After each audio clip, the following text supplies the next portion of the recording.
ना होगा, और अगर सब मिलकर कोशिश करें तो रास्ता निकल सकता है। राजू के चेहरे पर एक उम्मीद की किरण जागती है।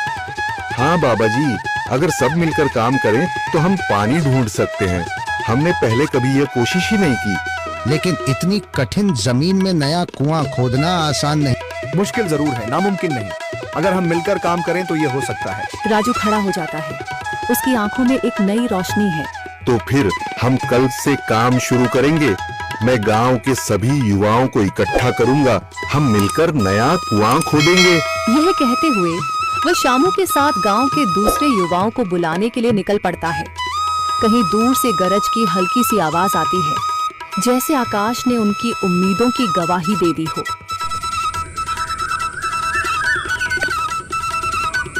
अगली सुबह राजू और शामू गांव के युवाओं को इकट्ठा करने निकल पड़े। चौधरी महेश की हवेली के सामने एक भीड़ जमा है। बाबा जी, संदरी, गांव के कुछ बुजुर्ग और किसान सभी मौजूद हैं। हम हाथ पर हाथ रखकर नहीं बैठ सकते। अगर अल्लाह ने हमें हिम्मत दी है तो हमें खुद पानी के लिए मेहनत करनी होगी। हम एक नया कुआं खोदेंगे। लेकिन राजू, क्या हमें यकीन है कि वहाँ पानी मिलेगा? बेटा, पानी जमीन के अंदर होता है, बस सही जगह खोदने की जरूरत है। हमने अपने बुजुर्गों से सुना था कि पुरानी नहर के पास जमीन नरम थी, शायद वहीं पानी हो। बाबा जी सही कह रहे हैं। अगर तुम सब यह काम करने के लिए तैयार हो तो मैं अपने कुछ मजदूर भेज सकता हूँ। धन्यवाद चौधरी जी, लेकिन हम सब खुद भी मेहनत करेंगे। यह हमारे गांव के अस्तित्व की लड़ाई है। संदरी, जो अब तक चुप थी, आगे बढ़ती है। हम औरतें भी पीछे नहीं रहेंगी। हम पानी लाने की व्यवस्था करेंगी, खाना बनाएंगी, ताकि तुम सब आराम से काम कर सको। यही हिम्मत चाहिए थी संदर। पूरा गांव एक नई उम्मीद के साथ कुआं खोदने की तैयारी में जुट जाता है। दूसरी ओर कुआं खोदने का काम शुरू हो चुका है। राजू, शामू और दूसरे युवा बेलचे चलाने लगते हैं। मिट्टी बाहर निकाली जाने लगती है। तेज गर्मी के बावजूद सब पूरी हिम्मत के साथ जुटे हुए हैं। दोपहर की तेज धूप जमीन आग की तरह तप रही है। गांव के लोग लगातार कुआं खोदने में जुटे हैं। हाथ छिलने लगे हैं, माथे से पसीना बह रहा है, मगर किसी ने हार नहीं मानी। महिलाएं पानी और सत्तू लेकर आती हैं ताकि पुरुषों को कुछ राहत मिले। हमें और गहराई तक जाना होगा। अब तक सिर्फ सूखी मिट्टी और पत्थर ही निकल रहे हैं। राजू, यह बहुत कठिन काम है।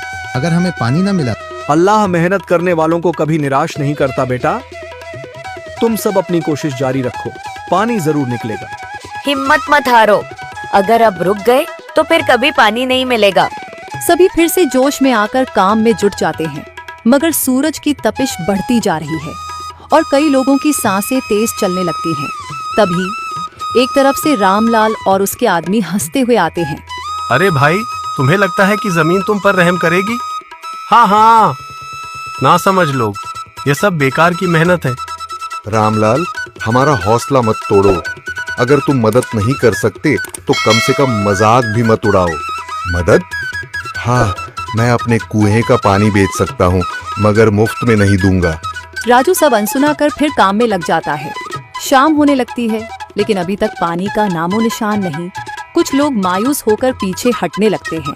राजू, शायद रामलाल सही कह रहा है, यह सब बेकार है। नहीं शामू, हमें हार नहीं माननी।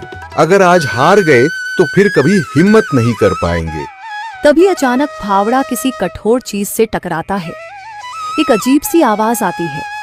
राजू चौंक कर देखता है और जल्दी जल्दी मिट्टी हटाने लगता है। अचानक एक ठंडी लहर महसूस होती है। सभी लोग दौड़कर आते हैं। जैसे जैसे मिट्टी हटती है, नीचे से गीली जमीन नजर आने लगती है। सब हैरान रह जाते हैं।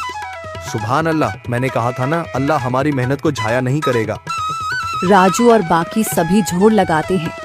कुछ ही पलों बाद अचानक मिट्टी के नीचे से पानी की एक छोटी सी धारा फूट पड़ती है। गांव वाले खुशी से चिल्ला उठते हैं। पानी पानी निकल आया। यह अल्लाह की कुदरत है रामलाल, जिस पर तुम्हें यकीन नहीं था। पूरा गांव आनंद से झूम उठता है। लोग एक दूसरे को बधाइयां देते हैं। औरतें दुआ करने लगती हैं। कुछ दिन बीत चुके हैं।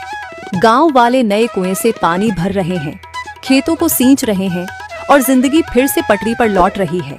मगर रामलाल अब भी